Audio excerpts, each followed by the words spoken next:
Home alone. I remember the first time that my parents left me home alone. I was very grown up, and I thought that I would be just fine. I was fine for a while. I watched television and had something to eat. I called my friend on the phone, and we talked for a while. Then I sat down to read a book. The house was quiet, very quiet. I found myself listening very carefully. I heard a tap, tap, tapping noise. I wondered where it was coming from. It seemed to be coming from the window. I turned out the lights so that nobody would see me, and I peeked out the window carefully. I was expecting to see a robber tapping at my window. There was nobody there. It was just a tree branch swaying in the breeze and tapping at my window. I felt silly. I turned on the lights and sat back down to read my book. A few minutes later, I heard some creaking noises. I listened carefully. Then I heard a clunking noise. I think it might have been the furnace. Then there was a whirring noise. My imagination began to play tricks on me. I was imagining that there were all kinds of creatures in the house. I told myself to grow up. I wouldn't let my imagination run away with me. I was glad when my parents got home. I told them about all the noises that I had heard. My parents laughed and said that all houses make noises. We're usually just so busy that we don't hear all the noises that go on. I have stayed home alone many times now. I just ignore all the little creaks and noises that I hear. I'm still alert and listen for anything suspicious, but I know that there are lots of noises that are harmless. That tree that taps on my window still frightens me sometimes, but I'm a lot braver now than I was the first time that I stayed home alone.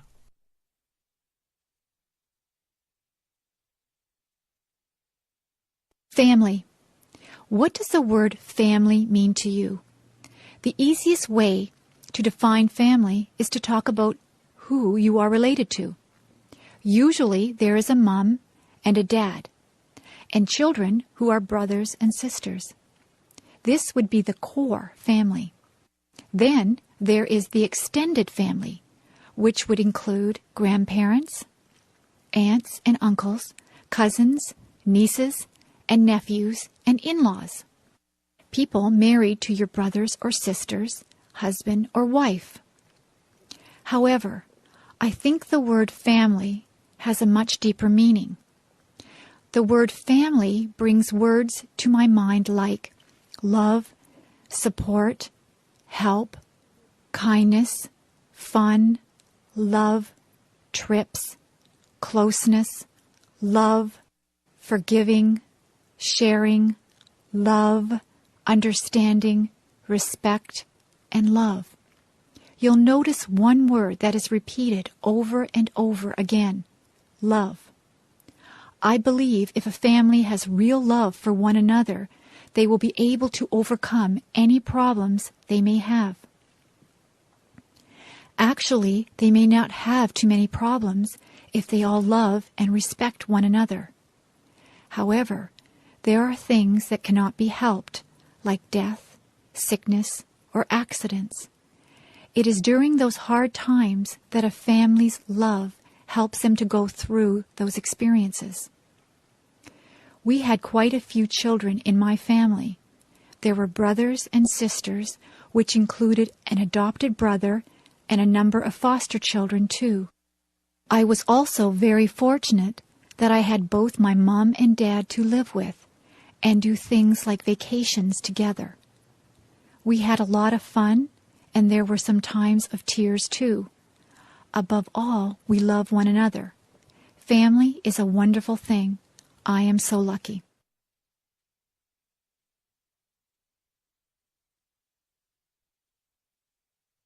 My first job. My first real job was during my last year of high school. I had taken classes in various business subjects. In that last year of high school, we could do a co-op. That meant we could work part of the time instead of going to school. It would count as a credit towards our diploma. The place I got a job was at a men's tailor shop. The owners were a very nice older German couple. They had 2 other men working for them, too. One of the men had had brain surgery for cancer. He had a big, long scar all around the top of his head. He told me all about it. He was always happy and full of fun. I thought he was very brave. The tailor shop made suits to order. One of the salesmen would measure the man, and the customer would choose a fabric and style, for he or his wife liked. The people in the back of the shop would then cut and sew the suit. The suits cost a lot of money. There were also suits already made that the customer could buy instead if they wished. They could also rent suits or tuxedos for weddings or parties. I worked at a little desk. I answered the phone, wrote letters, filed papers, and did some bookkeeping. It was about a mile walk from my school to work. I passed many clothing shops. That wasn't good because I spent a lot of my money that I earned in those shops. I worked at the tailor shop for almost a year. It was a good experience and helped me get my next job with the United States Navy. That was fun too.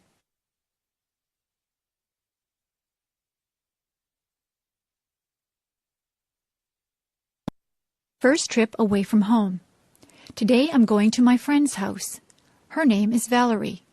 This is going to be my first trip away from home without my parents.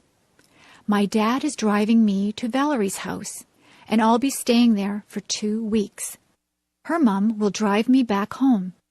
It takes about 1.5 hours to get there. I have to pack enough clothes for play, work, and church. I hope I'll pack the right things.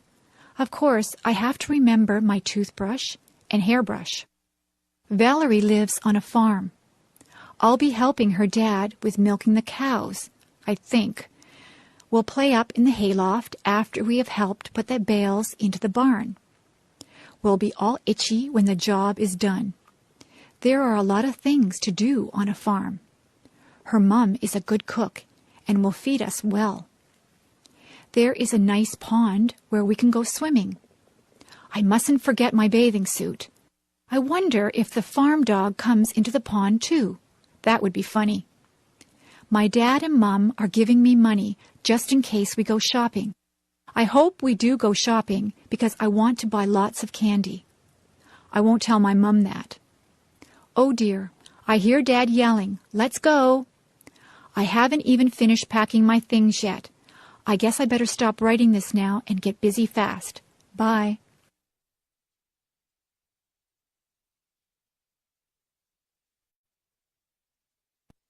My job. I work at a conservation park called Balls Falls. I've only worked there for 3 weeks now. I am a tour guide, and I tell people the history of all the old buildings there. Somebody told me that one of the houses I work in is haunted. Now I get chills every time I walk into that house. My boss told me that the stories aren't real, but I have an active imagination. Balls Falls is very beautiful. It has 2 different waterfalls, the upper falls and the lower falls. There used to be tons of water cascading over them, which turned a big water wheel to grind grain. However, through the years, the amount of water has really lessened. I love working at Balls Falls because I get to work outside a lot. I'm getting a tan. In July and August, I will be working with kids there at a day camp. I am getting ready now, making different crafts and thinking up fun new games to play. I can't wait to start working with them. I think that will be the best part of the summer. I will be going to work tomorrow. I usually have to work from 9 a.m. to 4:30 p.m. I also like the people I work with. They are very nice. Come to Balls Falls and I'll give you a tour.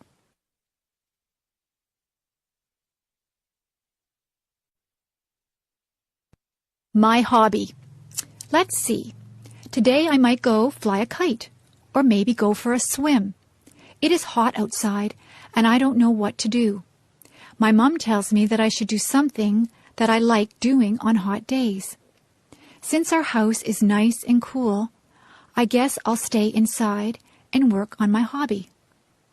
My hobby is something that not a lot of people do. I make and collect bookmarks. To make my bookmarks, I use stickers and special art pencils to draw. I buy the stickers at a mall, usually in a card store. The art pencils are bought in an art store. To make the bookmarks, I start with a piece of paper. I measure out how big I want the bookmark to be with a ruler.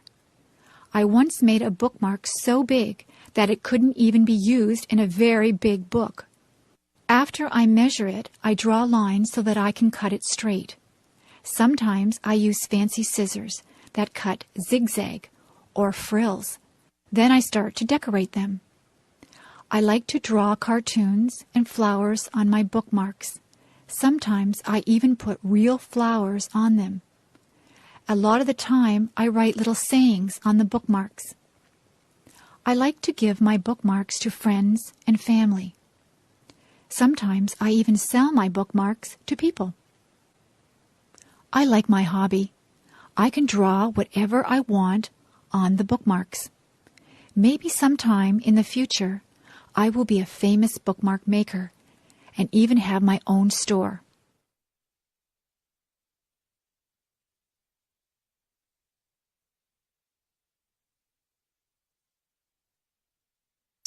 If I had $1 million. If I had $1 million, I'd travel the world. I would go to the highest mountain. I would swim the deepest sea. I would probably buy a lot of clothes because I love clothes. More than anything, though, I would want to visit Ireland. I want to see the rolling hills and the green, green grass that everyone talks about. When I think of Ireland, I think of where my family came from many years ago. I am almost all Irish, and I would love to see my family over in Ireland. If I had $1 million, I would buy a Mustang or a Pontiac Sunbird car.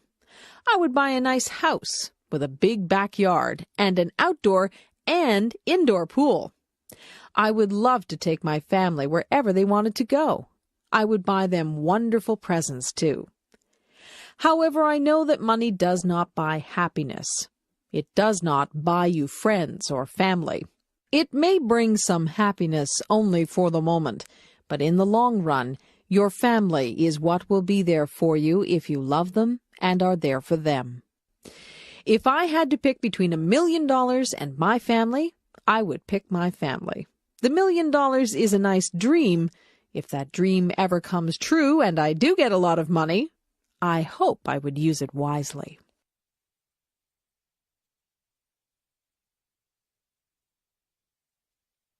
A picnic. What a great day for a picnic. We're not only having a picnic, we're having a big bike ride too. We did this last year with a lot of friends also. It was really fun. We meet quite early in the morning in a pretty little town. The town is where the Niagara River flows into Lake Ontario in Canada. The town's name is Niagara-on-the-Lake. Then all of the people, 50 or more, get on their bikes or rollerblades. We go on a bike path beside the river. The path we take is about 11 kilometers or 6 miles long. There are a lot of people using the path, too. We usually stop for an ice cream treat near the end or where we turn around to go back to our cars. It is just before the park where we will have our picnic and a steep hill. Many of the men and boys go up the hill. Most of the women and children go back to their cars. The ride takes about 2 hours plus whatever time we take at the ice cream store. After the ride is finished, we go to the park. We have a delicious potluck lunch. Potluck means everyone brings some food to share with the others. We eat, rest, talk, and laugh. After we've cleaned up, some of us climb the tower that is there remembering a war at that place and its general. It is a steep climb, over 100 steps. We usually end the day with a fun game of baseball or soccer. Finally, we pack up our stuff. Tired and dirty, we head for home with good memories swimming in our heads.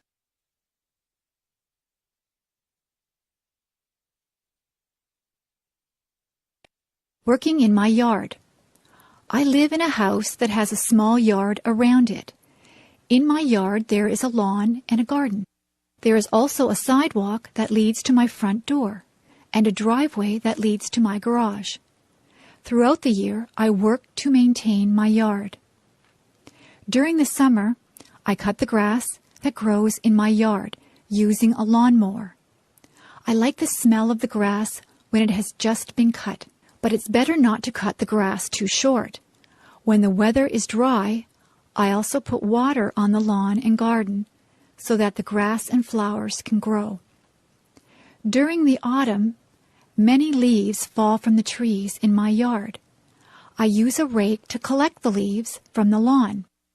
Then I can put the leaves into bags. I can use the leaves to make fertilizer. When I was a kid, I didn't like the job of raking leaves, but now I don't mind it. Another job during the autumn is to remove flowers from the garden before cold weather arrives. During the winter, there is no work to do in the lawn or garden because they are covered in snow. But I need to keep the snow off my sidewalk and driveway. Whenever it snows, I use a shovel to clear the snow from the sidewalk and the driveway. Sometimes it snows a lot. If I didn't shovel the snow, it would soon be impossible to get into my house. During the spring, the snow melts. I clean up my yard by sweeping away the dirt and by removing weeds from the lawn and garden. I also put flowers back into the garden. It's nice to see them again after the long, cold winter. When spring comes, the grass grows very quickly, so I need to cut the grass quite often. Working in the yard can be very satisfying work. It's so nice when the lawn and garden are looking green and healthy.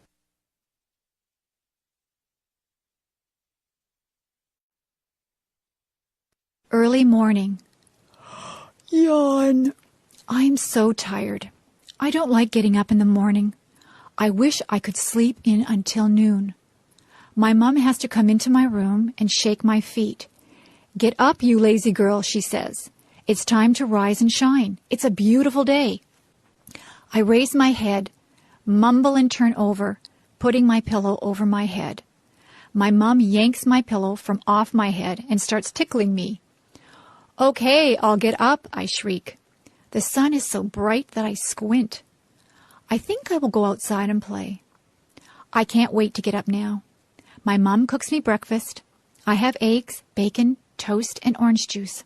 When I finish my breakfast, I brush my teeth, comb my hair, wash my face, and then change into my play clothes. I choose a bright pink and yellow tank top with jean shorts and blue sandals. My bike is in the garage where my dad keeps the cars and tools. As I pedal, my hair flies out behind me. I keep my mouth shut so that bugs don't get in. I am going down a big hill now. I can hardly pedal anymore. My legs are moving so fast. I hang onto my handlebars tightly. I don't want to fall off. I finally am able to slow down as the road becomes level. I turn a corner and decide to go back home. I realize I now have to ride up the hill. I know I will be tired when I get to the top. I think that I will have some water now before I start to go up. It tastes great. It is so clean and cold. Well, I know that I have a big trip ahead of me, so I need to get going. Bye-bye.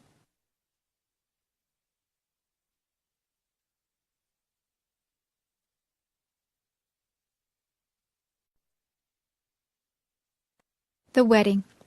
We went into the church and sat down. There were pretty flowers at the front. There was beautiful organ music playing. The church was full of people dressed up nicely. Everyone was waiting to see the beautiful bride walk up the aisle. A hush, an intake of breath. There she was. Oh, she was so beautiful. She had a lovely long white dress with pretty lace and beads. Her hair was swept up off from her face. There were curls flowing down her back. Instead of a veil, she had little flowers in her hair.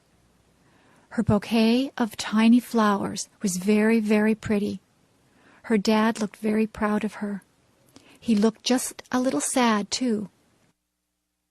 At the front of the church, the groom stood waiting.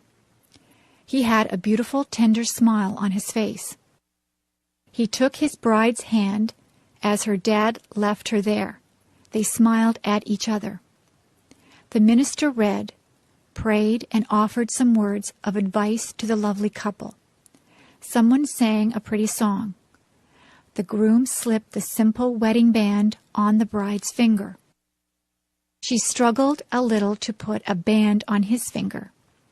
Pretty soon the minister said they were now husband and wife. They kissed.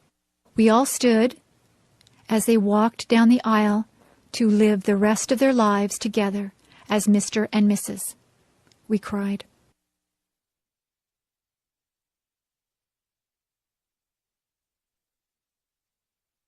The perfect place. There is a place in my mind that is pure. Everything there is beautiful. Many flowers grow, and the grass is very green. The clouds are always white and fluffy.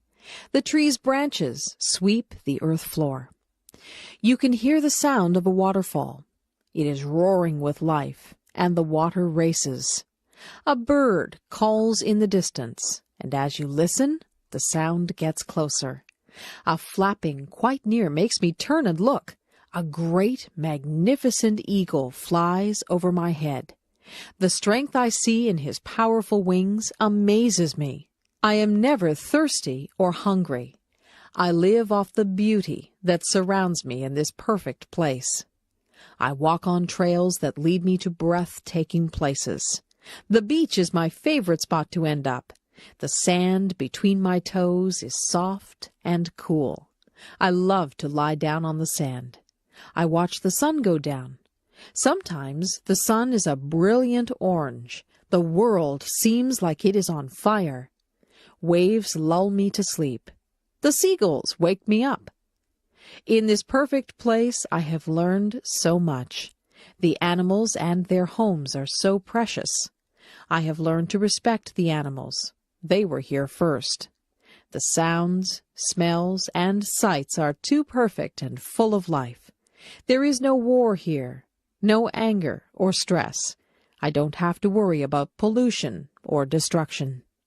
My perfect world exists only in my head. Maybe if we all work hard, my fantasy can become real.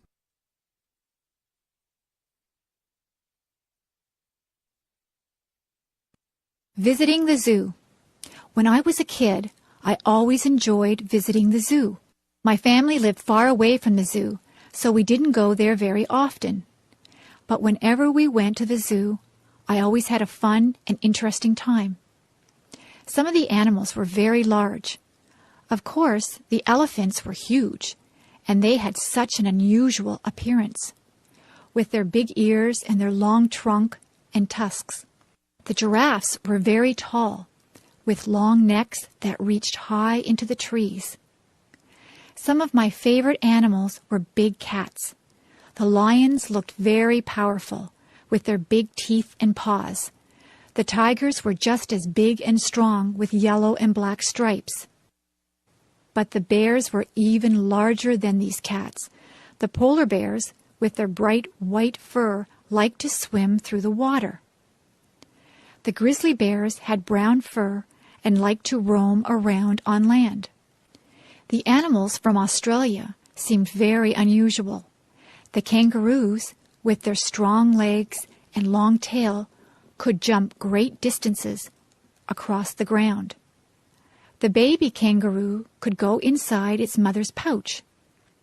Another Australian animal, the koala bear, crawled slowly in the trees where it ate leaves.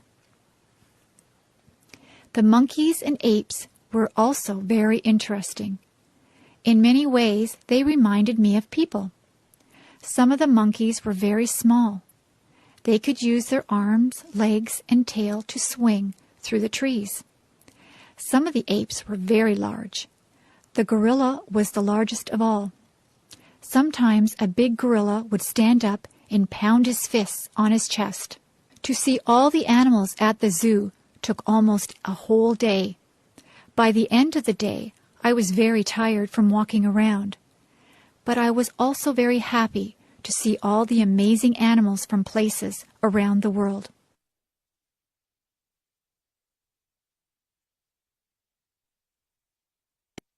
The dentist appointment.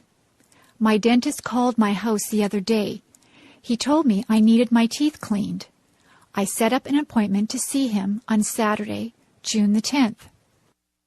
When I got to my dentist's office, I had to sit in the waiting room.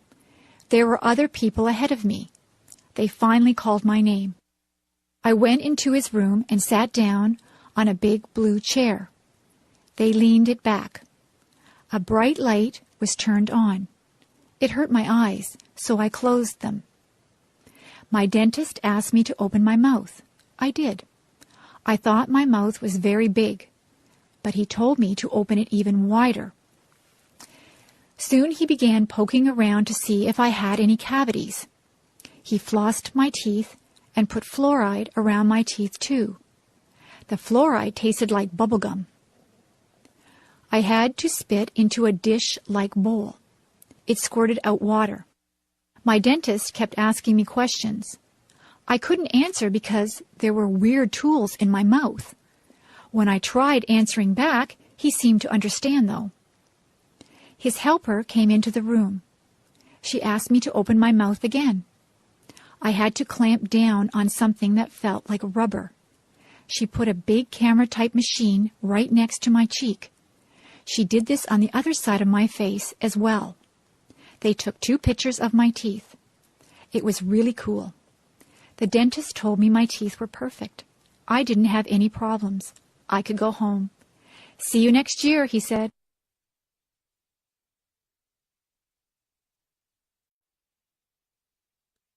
Daydream. Little Annie was very bored one lazy afternoon. She had nothing to do. She had already played with her brothers in the sandbox and had tea with them and her dollies too. She had baked chocolate chip cookies with her mom and even tasted one. They were very good, she thought. Now Annie was trying to figure out what else she could do to pass the day away. Little Annie decided that she would go to her favorite spot in the world, the green grassy field full of daisies beneath the great oak tree. She took a red and white blanket with her. She laid it down on the ground, and then she lay down on it. She lay there looking at the clouds, fluffy and white. She saw bunnies, huge gray elephants, and scary-looking crocodiles. Soon little Annie was drifting in and out of clouds and reality. The clouds started dancing with her, begging her to come and play. She got up from her blanket and joined the clouds. They flew over rooftops of all of the village people, swam with the fish in the lake, and said hello to all of the birds that they passed by. Little Annie was having so much fun. The clouds had formed into a chariot, so little Annie could drive if she wanted to. She drove over a rainbow that was bright in the sky. Then she shot through the branches of her friend's spruce tree. Annie suddenly came to a stop. Hearing someone call her name, Annie looked around. She blinked once, twice, and finally everything came into focus. Her brother was tugging at her leg, wondering why she was staring into outer space with a big grin on her face. "Oh," little Annie said, not really knowing that she had been sitting there all along.